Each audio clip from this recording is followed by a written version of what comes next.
That's all trip இது ஒரு auto மற்றும் கேப் புக்கிங் ஆப். சின்ன டவுன்களுக்கு விசேஷம், கோயில், குளம்னு டூர் போறவங்க ஆட்டோ கேப் கிடைக்காம ரொம்ப கஷ்டப்படுவாங்க. அவங்களுக்கு இந்த ஆப் ரொம்ப பிரயோஜனமா இருக்கும். கீழே டிஸ்கிரிப்ஷன்ல இருக்க லிங்கை கிளிக் பண்ணி தட்ஸ் ஆல் ட்ரிப்பை டவுன்லோட் பண்ணி. நக்கீரன் பிரகாஷ், இது நம்ம ரஜினியோடைய அறிக்கையை எப்படி புரிஞ்சிக்க வேண்டியிருக்குது? ரஜினியுடைய அறிக்கை வந்து பல தேர்தல்களை தீர்மானிச்சிருக்கு. அதில் எனக்கு நல்லா ஞாபகம் இருக்குது 96 இந்த ஆட்சி வந்தால், ஜெயலலிதா ஆட்சி வந்தால் ஆண்டவனாலையும் காப்பாற்ற முடியாது அப்படின்னு. அதுக்கப்புறம் அவர் வந்து சிக்னல்ஸு அது இதுன்னு தான் பண்ணியிருக்காரு தவிர இந்த மாதிரி ஒரு ஸ்டர்னான ஒரு அறிக்கையில் அவர் வந்ததே கிடையாது. காலம் பேசாது காத்திருந்து பதில் சொல்லும் அப்படின்றது வந்து கிளியராக விஜய் வர்சஸ் ரஜினி தான்.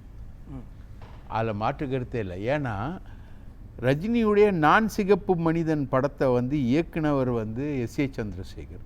125 நாள் ஓடின படம், காக்கி சட்டையோடு வந்த படம். அது 125 நாள் அந்த படம் ஓடிச்சு. அது அப்போது விஜய் வந்து 10th படிச்சுக்கிட்டு இருப்பார். அவர் அரசியல்லாம் கிடையாது, சினிமாலையும் கிடையாது, 10th படிச்சுக்கிட்டு இருப்பார். அந்த எஸ்.ஏ. சந்திரசேகரே இந்த மாதிரி ஆதவ் அர்ஜுனா பேசுகிறத தேவையில்லாத ஒரு பேச்சு. அந்த பேச்சை வந்து பேசுகிறத வந்து எஸ்.ஏ. சந்திரசேகரே எதிர்க்கலை. சரி, எஸ்.ஏ. எதிர்க்கலையே சார். அதான் எஸ்.ஏ. சந்திரசேகரே எதிர்க்கலைன்னா அடுத்தது விஜய் அவர் வந்து குறைந்தபட்சம் பப்ளிக்காக வந்து இதை வந்து சொல்லியிருக்கணும். ரஜினி வந்து இன்னைக்கு இல்லை நாளைக்கு இல்லை, அவர் பல மேடைகளில் ரஜினியை புகழ்ந்திருக்கு, ரைட்டுங்களா? அவர் காலில் உயர மாதிரிலாம் கூட படங்கள்லாம் பார்த்துருக்கேன். ஆனால் இன்னைக்கு இல்லை நாளைக்கு இல்லை, எனக்கு எப்போவுமே என் தலை தான் வந்து சூப்பர் ஸ்டாரு. ஒரு வார்த்தை அவரை பற்றி பேசுகிறாங்க, ஆனால் என் தலை தான் வந்து எனக்கு சூப்பர் ஸ்டாரு அப்படின்று சொல்கிறது வந்து ரெண்டு விதத்தில் நியாயம். ஒன்று வந்து தன்னோட சீனியரை மதிக்கிறது, நல்லா பண்ணுறது, அவருக்குரிய பெருமையை கொடுக்கறது. இன்றைக்கி அரசியலுக்கு இவர் வந்த சூழ்நிலையில் இவர் தான் சிஎம்ன்ற ஒரு பெரிய போதையை க்ரியேட் பண்ணி வச்சுருக்காங்க. அதில் தான் இருக்கார். அந்த விஷயங்களில் வந்து நான் வந்து என் தலைக்குள்ளே அந்த அகம்பாவம் வந்து ஏறலை, நான் இன்னும் டவுன் டு எர்த் பர்சனாலிட்டியாக தான் இருக்கேன் அப்படின்ற மாதிரி காட்டியிருக்கலாம். ஆனால் ஃபேக்ட் என்னென்னா இவங்க எல்லாருக்குமே வந்து மார்க்கெட் வந்து ரொம்ப போயிடுச்சு. அஜித்துக்காகட்டும் விஜய்க்காகட்டும் எல்லாத்துக்கும். இப்போ சிவகார்த்திகேயனுக்கு குறிப்பிடத்தக்க ஒரு மார்க்கெட் இருக்குதுன்னு நம்ம சொல்லலாம். பாக்கி எல்லாருக்கும் போயிடுச்சு, மார்க்கெட் போயிடுச்சு. ஆனால் ரஜினியோட மார்க்கெட் வந்து அன்னிலேருந்து இன்றைக்கி வரைக்கும் ரஜினி இஸ் ரஜினி. அண்ணன் சொன்ன மாதிரி ஒரு 4 ஜென்ரேஷனுக்கான ஆட்களை வந்து வீணாக்கிட்டார் அவர். அரசியலுக்கு வரன்றது அவர் அரசியலுக்கு வரன்றது வந்து படத்தை ஓட வைக்கிற ஒரு டெக்னிக் அப்படின்ற மாதிரி. ஆனால் நீங்கள் பார்த்தீங்கன்னா விஜய் வர்சஸ் ரஜினி இருக்கு இல்லைங்களா, இது இன்றைக்கி தொடங்கினதில்லை. ஆதவ் அர்ஜுன் வந்து சாதாரணமாக பேசவும் இல்லை. விஜய்க்கு ரஜினியை பிடிக்காது, ரைட்டுங்களா? அது அவருடைய படங்களை எல்லாத்துலேயுமே அவருக்கு ஒரு பிஏ ஒருத்தர் இருப்பார்.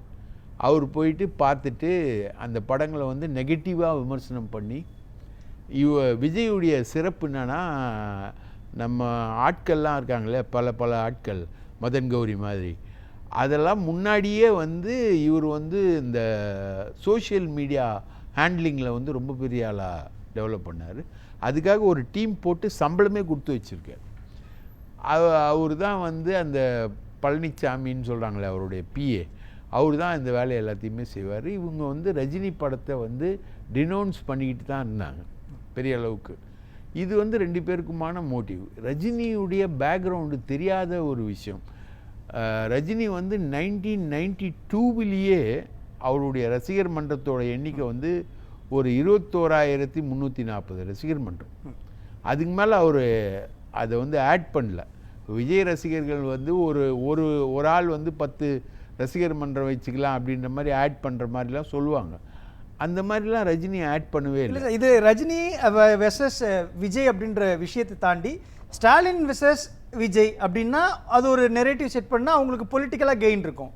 ஆனால் ஆதவர்ஜுனா சொன்ன வார்த்தை அரசியலினுடைய வேறொரு களத்துக்குள்ளே போயிடுச்சா அது?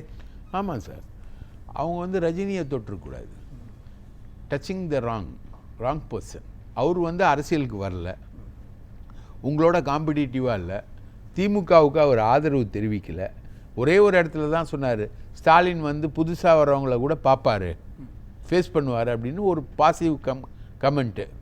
இப்போது ரஜினியை பேசினவுடனே எடப்பாடி பழனிசாமி அறிக்கை கொடுக்குறாருன்னா ரைட்டா, பாஜக அறிக்கை கொடுக்குது, எல்லா கட்சியுமே வந்து அறிக்கை கொடுக்குறாங்க அப்படின்னா ரஜினி வந்து ஒரு ஜென்ரல் ஃபிகர் தானே அவரையே நீங்கள் கிண்டல் அடிக்கணும். ஆனால் நிறைய மேடைகளில் திமுகவுடைய மேடைகள் அண்மை காலமாக ஏறுறாரு இல்லையா ரஜினி? பல இடங்களில் துரைமுருகனை பற்றி பேசக்கூடிய விஷயம், மறைந்த முதலமைச்சர் கருணாநிதிக்கும் அவருக்கும் இருந்த தொடர்பை பற்றி பேசுறது, திமுக அமைப்பு மீதான ரஜினியுடைய பார்வை, இது ஒட்டுமொத்தமான இந்த சிஸ்டம் வந்து விஜய விமர்சனத்துக்கு உள்ளாக்க வைக்குதா? இல்லை, அது ஆக்கலாம். நீங்கள் சொல்கிற மாதிரி ரஜினியை வந்து திமுகன்னு பார்த்து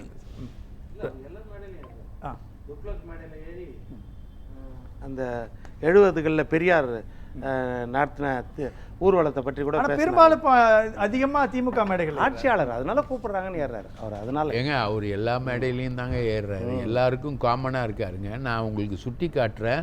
இந்த அறிக்கையை முதல்ல கொடுத்தது எடப்பாடி பழனிசாமி. நீங்கள் சொல்கிற நோஷன் அங்கே இருந்ததுன்னா எடப்பாடி பழனிசாமி வந்து ஒன்றும் தெரியாத ஆள்லாம் கிடையாது. அவர் வந்து தமிழகத்தோட எதிர்கட்சி தலைவர். அவர் வந்து அவரோட நோஷனில் வந்து ரஜினிக்கு சப்போர்ட் பண்ணுறாருன்னா அவருக்கு தெரியாதா ரஜினி திமுகன்னு? தெரியாதா? அந்த நோஷன் வந்து இல்லை. ரஜினி வந்து ஒரு காமன் ஃபிகர். அவருடைய படங்கள் வந்து எம்ஜிஆர் படங்கள் கூட சில பேர் சொல்லுவாங்க ஒரு 4 வாரம் 5 வாரம். ரஜினி படங்கள் வந்து இன்னைக்கு வரைக்குமே 8 வாரம். அவரை வந்து கார்னர் பண்ணுறது வந்து எப்படி கார்னர் பண்ணுவாங்கன்னா அவர் தமிழர் அல்ல அப்படின்னு ஒரு கார்னர் பண்ணுவாங்க. ரஜினி வந்து சும்மா இருந்திருப்பார். ஏதோ விஜயகாந்த், கமலஹாசன் இது மாதிரி ஆட்கள்லாம் கூட பேசியிருந்தா கூட சும்மா இருந்திருப்பார். ஆனால் சம்பந்தமே இல்லாத ஒரு ஆள், பாலிட்டிக்கலில் ஒதுங்கி நிற்கக்கூடிய ஒரு ஆளை பற்றி அவர் வந்து வேஸ்ட்டு, நான் தான் சுப்ரீம்ஸ், அதாவது மமதை, அகந்தை, அதோட உச்சகட்டம், நான் தான் எல்லாம், எனக்கு தான் எல்லாம், நான் தான் சிஎம்மு, ரைட்டா? அது அந்த உச்சகட்டத்திலேருந்து வரக்கூடிய ஆணவ பேச்சு. இது விஜய் அப்ப ரசிக்கிறாரா சார்? ஏன்னா இவ்வளோ பேர் வந்து அவர் கண்டிக்கிறாங்க, தவறான கருத்துக்களை பதிவு செய்கிறாரு, ஆதவர்ஜுனாவுக்கு எதிரான கண்டனங்களும் எதிர்ப்பு குரலும் வரும்பொழுது அந்த கட்சியில் இருக்கக்கூடிய, அதுவும் ஒரே திரைத்துறையிலிருந்து வந்த விஜய் மௌனமாக இருந்து கடந்து போகிறது அப்படின்றது அதை அவர் விரும்புகிறாரா? கண்டிப்பாக. நான் அதான் சொல்கிறேன்னு, நான் சிகப்பு மனிதன் ரஜினியை வச்சு படம் எடுத்த எஸ்ஏ சந்திரசேகரே கம்முன்னு தானே இருக்கார், அவரும் ஒன்றும் பேசலையே. அந்த மாதிரி இது வந்து விஜய் ரசிக்கிறாரு, விஜய் வந்து நான் சுப்ரீம்னு நினைக்கிறாரு. இந்த அகந்தை, மமதை, இந்த இதோட உச்சகட்டத்தில் தான் இருக்கார். ரஜினி வந்து ஃபேன் பேஸ் வந்து பெரிய அளவுக்கான ஃபேன் பேஸ் இருக்கக்கூடிய ஒரு பெரிய ஆக்டர், மெகா ஆக்டரு. அவரை வந்து நீங்கள் டச் பண்ணவே முடியாது. அவர் 96 இன்னும் ஒரு கவுன்சிலர் தேர்தல் கூட ஜெயிக்கலை. 96ல் ஒரு ஆட்சி மாற்றத்தையே உருவாக்குனவர் ரஜினிகாந்த், ரைட்டுங்களா? ரஜினின்றது ஒரு சாதாரண சப்ஜெக்ட்லாம் கிடையாது, மிகப்பெரிய சப்ஜெக்டு, மிகப்பெரிய விஷயம். அப்போ விஜயோடைய தாவேகா நிர்வாகி ரஜினியை தொட்டது அரசியல் களத்தில் என்னவா ரிஃப்ளெக்ட் ஆகும்? அரசியல் களத்தில் வந்து இப்போது ரஜினி காலம், இப்போது 3 பேர் போஸ்டர் அடிச்சிருக்காங்க மதுரையில். நான் டேட்டாலாம் கேட்டேன் அவங்க. பால நமச்சிவாயம்ன்ற ஒரு தலைமையில் போஸ்டர் அடிச்சிருக்காங்க மதுரையில், முழுக்க முழுக்க போஸ்டர். ரஜினி மன்றங்கள் பயங்கர ஆக்டிவ் ஆகிடுச்சு, ரைட்டுங்களா? அவங்க வந்து இணையதளங்களில் வந்து தாவேகாவுக்கு எதிராக, தாவேகா இணையதள ஆட்களுக்கு எதிராக அவங்க வந்து சண்டை போட ஆரம்பிச்சிட்டாங்க இணையதளத்திலேயே. அதே மாதிரி பப்ளிக் ஃபிகரில் வரும்பொழுதும் வரும். இப்போ மறுபடியும் தைரியம் இருந்தால், ஆதவ் அர்ஜுனா மறுபடியும் தைரியம் இருந்தால் ரஜினியை டச் பண்ண சொல்லுங்கள். அது ரஜினியோட ரியாக்ஷன் இன்னும் வேகமாக இருக்கும், ரைட்டுங்களா? அது வந்து வாக்குகளுக்கு போகும். ரஜினி ஒரு ஃபேன் பேஸ் இருக்கக்கூடிய ஆள். நீங்கள் வந்து நான் 30 வருஷமாக நடிக்கிறேன், நான் எல்லார் வீட்டுக்குள்ளேயும் போயிட்டேன், விஜயை தெரியாதா, என்னோட மாசு, என்னோட பேச்சு, எனக்கு திமுகவுக்கும் தாவேகாவுக்கும் தான் போட்டி, இந்த பில்டப் எல்லாம் கொடுக்குறீங்க இல்லையா? இதே ஈக்குவல் மாஸ் இருக்கக்கூடிய ஒரு ஆள் தானே ரஜினி. ரஜினி வந்து நின்று விஜய் மாதிரி பேசினா, இல்லை விஜய் மாதிரி கேம்பெயின் பண்ணால் வராதா? பப்ளிக் வராதா? பார்க்க வரமாட்டாங்களா? ரஜினியை பார்க்க வரமாட்டாங்களா? ஒன்லி விஜய் பார்க்க மட்டும்தான் வருவாங்களா? எல்லாருக்கும் எல்லாமே இருக்குங்க, எல்லா பேஸும் இருக்குது. அப்போது இன்னொரு தடவை இவங்க டச் பண்ணாங்கன்னா ரஜினி இன்னும் வேறு மாதிரி போவார். எனக்கு இதுவே பெரிய ஆச்சரியம். இது வரைக்கும் இந்த அளவுக்கு அந்த ஆண்டவனாலையும் காப்பாற்ற முடியாதுன்ற அந்த டெர்மினாலஜி இருக்கு இல்லையா 96. அதுக்கப்புறம் ரஜினி உதிர்த்த ஒரு முக்கியமான டெர்மினாலஜி வந்து காலம் பேசாது காத்திருந்து பதில் சொல்லும். அப்போது இது வந்து முழுக்க அவங்க இறங்கிட்டாங்க. Rajini versus Vijay confirm. விஜய் வந்து நிறைய எதிரிகளை சம்பாதிக்கிறாரு. அதுக்கு வந்து அவருடைய ஆணவம், அவருடைய ஆட்கள் பேசக்கூடிய, இப்போது நயன்தாரா பற்றி சிவி சண்முகம் பேசினார், சேலை விஷயத்தில் வந்து திண்டுக்கல் சீனிவாசன் பேசினார், சேலை கொடுக்குறாங்க பாவாடை கொடுக்கலையான்னு. இந்த மாதிரி இப்போ அண்ணன் கூட சொன்னார், பேச்சாளர்கள் பேசும்போது எதை பேசணும் எப்படி பேசணுன்றது இருக்குது. அது ஒரு முன்னாள் அமைச்சருக்கே அது இல்லை. அப்படின்னும்போது முன்னாள் அமைச்சர்களுக்கே இல்லைன்னும் போது இந்த மாதிரி பேசுறதுன்றது வந்து தேவையில்லாத ஒரு விஷயம், தேவையில்லாத விவாதத்தை உருவாக்கும். இவங்க தேவையில்லாமல் ரஜினியை வலிச்சு போட்டாங்க. ரஜினி திமுக அல்ல. இது யாருக்கு போகணும்னு ஒன்று இருக்கு இல்லைங்களா சார்? இந்த இடத்துல ரஜினியுடைய அந்த அறிக்கையோ அல்லது ரஜினி இனிமேல் விஜய் வெர்சஸ் ரஜினி அப்படின்ற ஒரு களம் உருவாகிச்சு அப்படின்னா அந்த ஓட்டு வங்கி, அந்த வாக்கு வங்கி யாருக்கு போகுன்ற ஒரு பார்வை இருக்குல்ல? அது அதிமுக கூட போகலாம், அதிமுகவுக்கு போகலாம், என்ன கால்குலேஷன், திமுகவுக்கு போகலாம். விஜய்க்கு போகாது. விஜய் ஆன்டி பண்ணுவாங்க, விஜய் எதிர்ப்பாங்க அவங்க. இப்போ எடப்பாடி பழனிசாமி அறிக்கை கொடுத்துருக்காரு, அவருக்கு கூட போகலாம். அதிமுகவுக்கும் போகலாம், திமுகவுக்கும் போகலாம், யாருக்கு வேணா போகலாம். ஆனால் விஜய்க்கு போகாது. புரிஞ்சு. பெரிய பேச்சாளர் கூட சில நேரத்தில் சில வார்த்தைகளை இந்த மாதிரி பெறல் நீடும். ஆனால் உடனடியாக வருத்தம் தெரிவிக்கணும். இப்போ சிவி சண்முகம் உடனடியாக வருத்தம் தெரிவித்தார். அன்கண்டிஷனல் அப்பாஜி, அந்த வார்த்தை தெரியாமல் எனக்கு வந்துச்சு, தவறு, நான் சொன்னது, வருந்துகிறேன்னு சொல்லிட்டார். அதுதான் முக்கியம். ஆனால் என்னென்னா இப்போ ரஜினி இன்றைக்கி 17ஆம் தேதி கொடுத்துருக்காரு அறிக்கை. 5 நாள் காத்திருந்தார். ஆதவர்ஜினா ஒருவேளை அந்த மாதிரி தவறாக கூட சொல்லியிருக்கலாம். ஆனால் என்னென்னா அதுக்கு வருத்தம் தெரிவிக்கணும். எல்லாரும் எதிர்த்து பேசுகிறாங்கல்ல, எல்லாரும் அறிக்கை கொடுக்குறாங்க. ஆளுங்கட்சி, எதிர்கட்சி, தேசிய கட்சி எல்லாமே அறிக்கை கொடுக்கும்போது தலைவருங்க, அப்போது அதில் நம்ம பேசுனது தவறுன்னு உடனடியாக மன்னிப்பு தெரிவிக்கணும். இல்லைன்னா அவருடைய தலைமையாவது அதுக்கு மன்னிப்பு தெரிவிக்கணும். விஜயாவது எதுவுமே இல்லாமல் 5 நாள் காத்திருந்து தான் எதிர்வினையாற்றுறார். அதுதான் முக்கியம். அதுதான் ஒரு முதிர்ச்சியுற்ற தலைவருக்கு ஒரு அழகு. 5 நாள் கழிச்சு தானே நீங்கள் வார்த்தை மாறி இருக்கலாம், அது உடனே வருத்தம் தெரிவிக்கணும்ல. இத்தனை எதிர்ப்பு வரும், அதை தெரிவிக்கல அப்படின்றத இப்போ பிரகாஷ் சொன்னதில் அதுதான் அர்த்தம். பிரகாஷ் சார், அது வந்து மிக மிக தவறான ஒரு விஷயம்.